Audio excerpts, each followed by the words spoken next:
मैं झूठ नहीं कहूंगा राजदीप, तकरीबन 2 साल पहले या 3 साल पहले अगर मुझे कोई बोलता था कि जो टेररिज्म है वो इस्लामिक नेचर में है तो मैं उसको डिनाई करता था। लेकिन अब मुझे एक समझ आ गई है कि ये जो टेररिस्ट जो इस्लाम फॉलो कर रहे हैं वो हमारा इस्लाम है ही नहीं, वो हमारा धर्म है ही नहीं।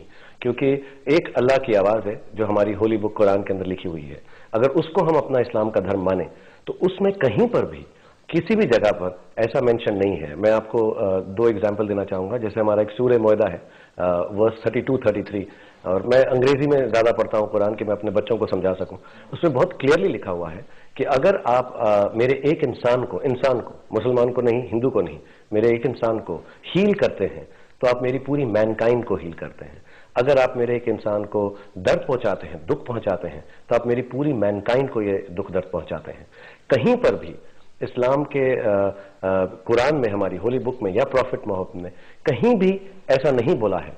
उल्टा as a matter of fact लिखा गया है कि अगर वॉर भी हो, अगर आप वॉर में भी हैं, जो हो सकती है, औरत, बच्चा, जानवर और क्रॉप्स को डिस्ट्रॉय नहीं किया जाएगा। और ऐसा इंसान जो करेगा उसको किसी भी तरह से जन्नत नहीं, उल्टा जो खुदा है वो उसके साथ और भी बुरा करेगा। तो ये जो इस्लाम है हमारी आई थिंक अल्लाह की आवाज, अल्लाह की जुबानी है। और दूसरा जो इस्लाम ये लोग फॉलो कर रहे हैं, आई एम सॉरी टू से, मैं किसी के एंटी नहीं जाना चाहता, लेकिन वो मुल्ला की जुबानी है। और मुझे मैं ये एक्चुअली सबसे हाथ जोड़ के विनती करता हूं कि किसी भी धर्म में, चाहे वो हिंदू है, चाहे वो क्रिश्चियन है, चाहे वो इस्लामिक है, प्लीज अगर आप किसी तरह से जो जवान हमारी पीढ़ी है उनको हमारी किताबों का सही मायना समझा सकें।